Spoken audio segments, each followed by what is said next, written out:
बैसाग दाननि जि एप्रिलनि 25 अक्ट'खालि जि माने सिमब्रेनाय जि बारहुंखाजों जोंनि धेमाजि जिल्लानि सिङाव थानाय गोबां गामिफ्रा बारहुंखाजों दिनै न' बां बायजाबाय। जोङो दुखुनांथाव जाय दिनखालि जादोंमोन बे दिनखालि होनायनि बेबस्थाखौ जिहेतु खालामनांगौमोन बेखौ जोङो खालामनो हायाखै। नाथायबा जोङो जोंनि बर' कसारि वेलफेयार अट'नमास काउन्सिलनि जों मानजाथाव जोंनि चिफ मिहिनेश्वर बसुमतारी सारखौ जों बे समाव साबायखर जासिनांगोन। दिनै जोंनि खावलायनाय लेखायै आरो जोंनि रायजो राजानि खावलायनाय लेखायै बिथाङा जे जोंनि जाय बिथांमोना न' बां बायजाबाय बिथांमोननो दिनै जा एसे हायो तिरपाल होनायनि जिहेतु बेबस्था खालामनानै होदों। दा बिनि थाखाय जोङो जोंनि माहारियारि आफादफोरनि जानानै जोङो बे समाव बिथांनिसिम साबायखर जासिदों। आरो जोंनि गोबां न'खरफोर जिहेतु थाबावबाय गासैखौबो जोङो होनो हानांगौमोन। नाथायबा दिनै जोंनि बर' कसारि वेलफेयार अट'नमास काउन्सिलाबो जिहेतु थोब्ले माब्ले रांजों दिनै सोलिबाय थादों। बे हिसाबै दिनै नांगौ बायदि जोङो मानसिफोरनो न'खरफोरनो दिनै होनो हानायनि बेबस्थाखौ खालामनो हायाखै।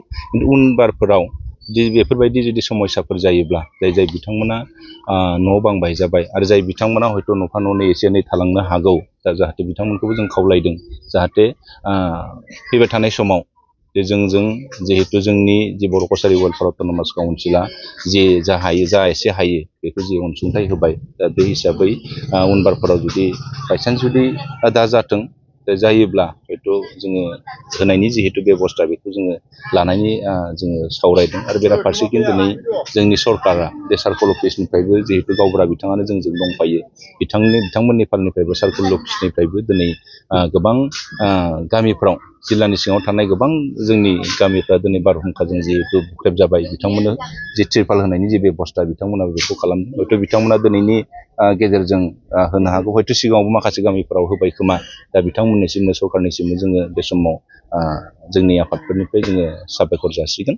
आरो जोङो हदाय जिहेतु जों रायजोजों थाफानानै जिहेतु खामानि मावबोबाय थादों, जाय समाव जोङो खैफोदा जादों बै समाव हयथ' हरखाबै जों नायफैनो हायाखै। बिनि थाखाय जोङो गावखौनो जोङो दुखु फोरमायदों। जोङो बै समाव जोङो रायजोनि गेजेराव थांनानै समयसाफोरखौ जों मिथिनांगौमोन। दा बे मिथिस्लाबैयाव हयथ' माखासे जिहेतु गामिफोर थाबावनो हागौ, न'फा न'फा न'खरफोर थाबावनो हागौ, जों बिथांमोनखौ जाहाथे खावलायदों जाहाथे जोंनो होबाय बेनो होआसै होननानै जाहाथे दुखु दा मोनथों जों बेखौ खावलायदों। थ' बेथ' माने आलादायै बेलेग खोथाथ' जिहेतु फोरमायनो गोनां गैया। दा जाथों आरो दा फैबावथों जे जोंनि जि बैसाग दाननि जि जावलिया बारनि जि सिमब्रेनाय बार, बे बारजों जिहेतु खहा जालांबाय। दा बेवहाय जोंनि आफादनिफ्रायबो जों बे समाव दुखु फोरमायदों। दासिमावथ' जोङो 200नि बांसिन न'खरनो होनाय जाबाय।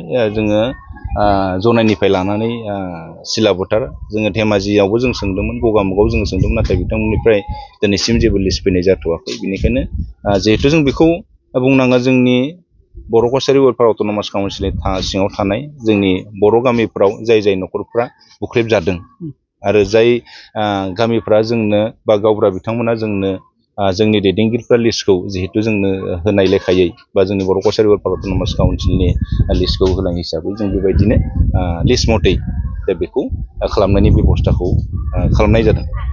थांनाय 25/4/2022 खालि जिथुनाखि बारहुंखा गोब्राब बारहुंखा फैदोंमोन, बेहाय आङै गावप्रधान हिसाबै हारसिङै जेसेबां नायबिजिरनांगौमोन नायबिजिरनो हायाखै। नाथाय जोंहा काउन्सिलनि सोद्रोमा बिथांमोना आंखौ जोबोद मदद होदो। बेहाय आं बिथांमोननिसिम जोबोद साबायखर। आं सानो गभर्नमेन्टनिफ्राय जिथु लिस्ट होदोंमोन गासैनोबो गांसे गांसे होनो हानाय एसे होनो हागोन होननानै आङो दा लिस्ट बायदि होनो हागोन होननानै आङो माने राननो सानबाय।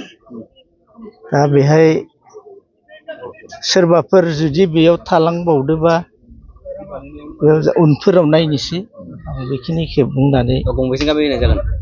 फ्राय दा उलुसापरि, जारमनबारि, बोरिमुरि, मागुरमारि, 3 नं महनपुर, 2 नं महनपुर आरो नावकाटा 1, 2, 3 बेखिनियानो।